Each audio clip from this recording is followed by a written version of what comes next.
Hi everyone. Let's talk about what is Putin thinking about economy, government budget, international global trade in goods, services and currency. Or better said, what I think, what Putin thinks. First, they can do me nothing. I'm a master economist and I have no morality to stand in my way. That helps a lot. In Second World War, we haven't got enough military equipment, ammunition and food. In 90s, we were dependent on exchange rate of dollar and debt valuation in dollars. Now, I have BRICS and I managed to convince CIS countries, China and India, to pay me with rubles and to receive rubles for their exports to Russia. Our food production is much better than in last century. I have huge military equipment and ammunition Soviet stockpile, and Elvira in central bank is denominated every loan and deposit to ruble or yuan. My only risk is yuan, but Elvira have backup plan for that scenario too. Targeted devaluation of ruble in some time window, and in that window repaying domestic loans with revenues from US dollars exports and of course for insurance the digital ruble fraud. And here is my calculation of military spending. First, increased military spending in Rostec state-owned company was 50 billion rubles in 2022 compared to 2021, 836 billion rubles in 2023 and 936 billion rubles in 2024. That is 80% of all special military operation spending in Ukraine. If we ignore 2022, then special military operation contracts totals 1,000 billion rubles in 2023 and 1,170 billion rubles in 2024. That is 1.7% of budget spending in 2023 and 1.65% of budget spending in 2024. And that is 0.6% of GDP in 2023 and 0.6% of GDP in 2024. Second, if we ignore 2022, I will calculate 1 million new soldiers increase for the special military operation in Ukraine. That is 300,000 mobilization in 2022 and 30,000 mobilization every month in 2023 and 2024. That gives us about 1 million people.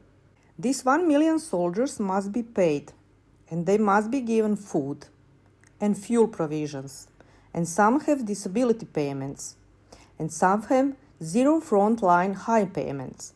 But opposite to this, some KIA, and they are no longer get payments. So I estimated that average wage is a good indicator on 1 million soldiers for calculating extra expenditures for soldiers because of special military operation. Average annual wage in December 2024 was 900,000 rubles, and when we multiply that with 1 million soldiers, we came to 900 billion rubles per year. That is 1.52% government expenditures in 2023 and 1.27% in 2024. And that is 0.53% of GDP in 2023 and 0.45% of GDP in 2024.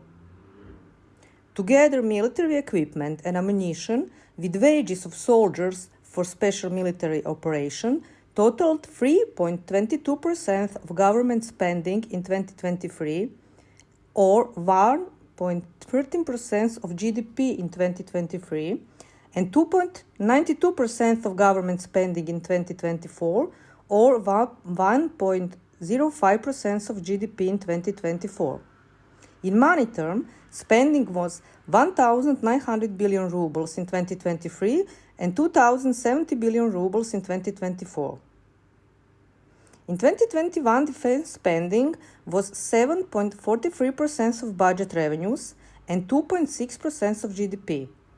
In that light, in 2023, defense spending mounted to 10.65% of budget and 3.73% of GDP.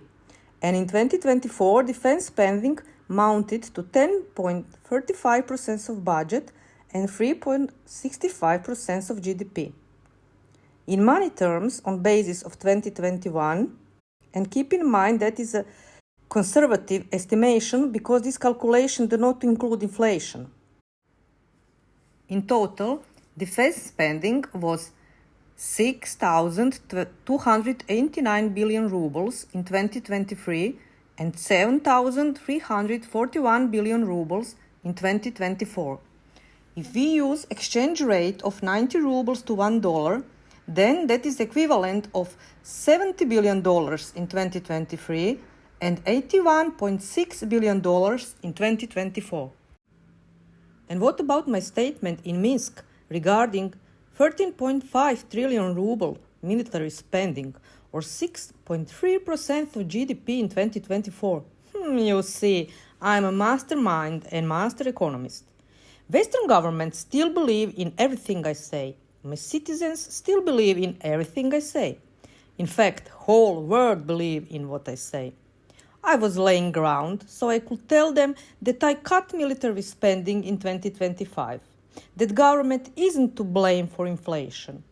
And for the world, this is my card for negotiation. You see, Donald Trump was listening.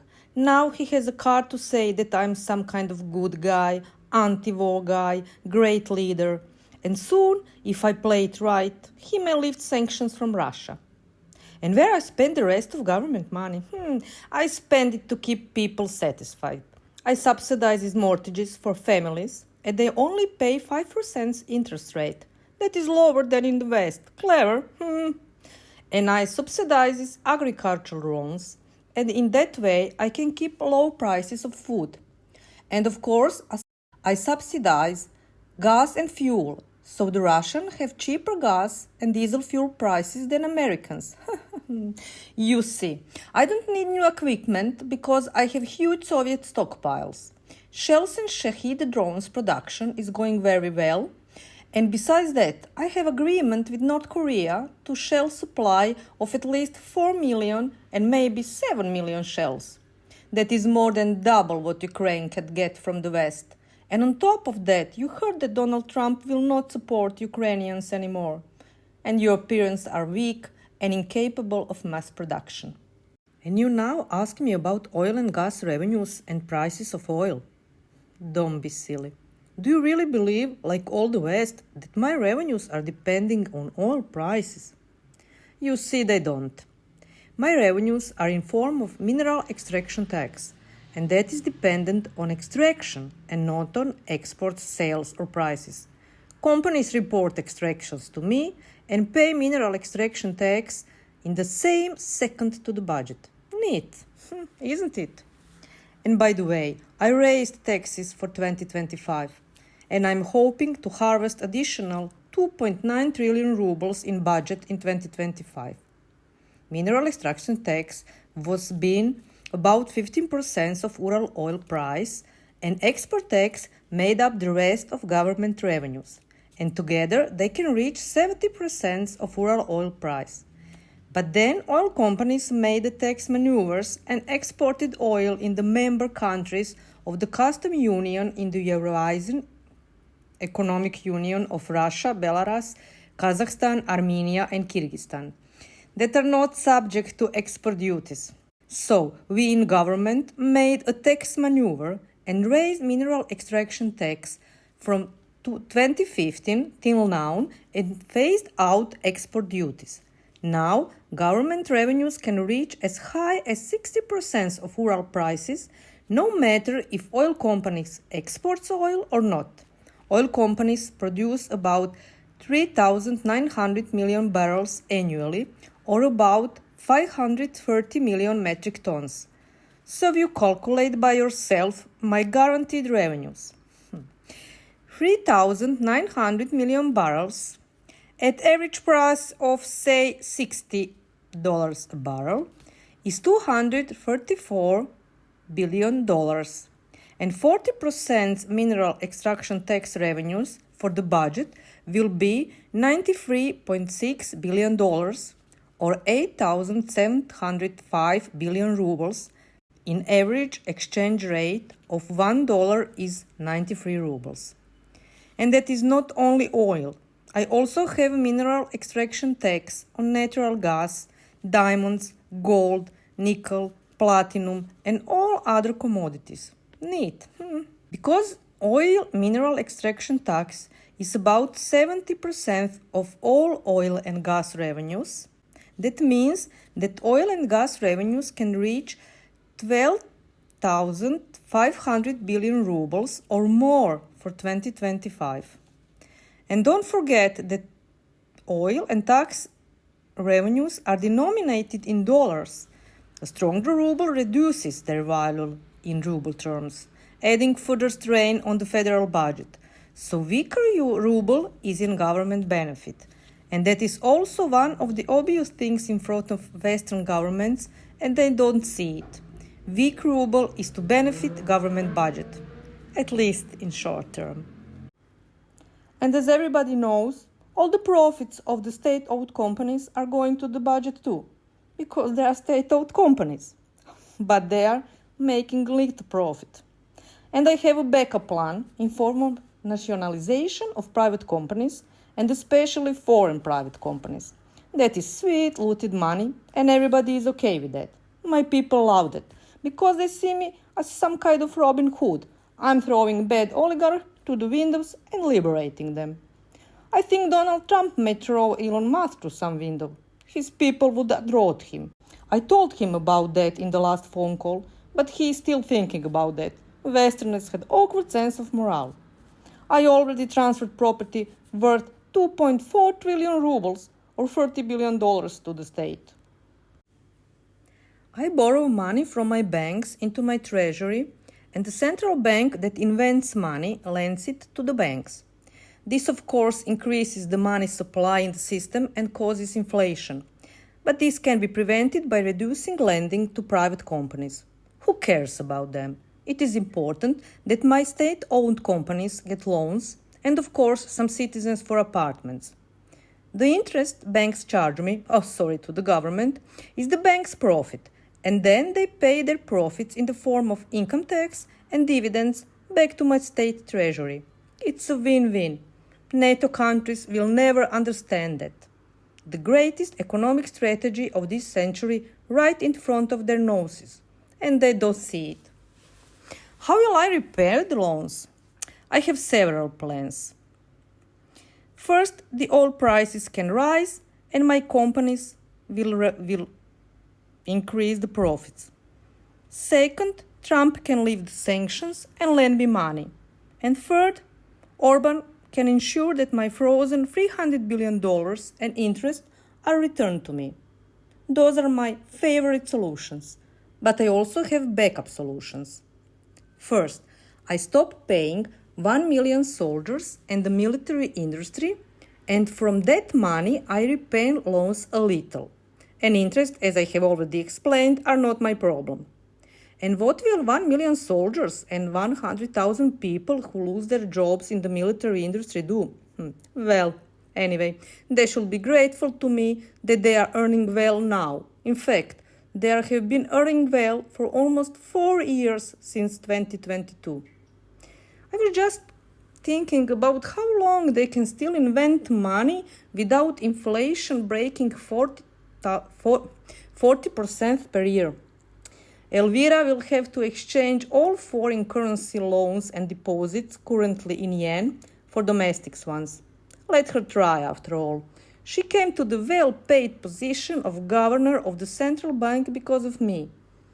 And as for the borrowed money from the savings of Russia's state National Wealth Fund, I will declare it extraordinary income with just one decree and abolish those state savings.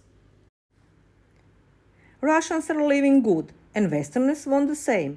And those that don't think that way only must stop thinking that imperialism are bad. When you look at this in that way, when you look at this in a way that imperialism is okay, then everything is okay and we are rich and invincible. CIS countries still send their immigrant workers to Russia to work for peanuts.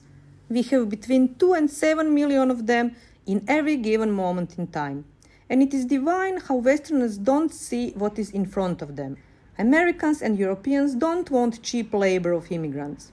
You see, Russians accepted that, and all the dirty servant work is done by them for the glory of average Russian. And this little situation with Azerbaijan, Armenia and Kazakhstan is only for now. They have stupid leaders and they will soon fall in line, below Russia, like ever. And what will happen when I spend all Soviet military equipment? I will get some from the North Korea, and I will almost certainly outlast the Ukrainians and the collective West. Okay, guys, you heard Putin. So how long can Putin Russia last? Year? 2 years? Can Western governments see through his cards and outplay him? What do you think? Write in the comments below and see you in the next video.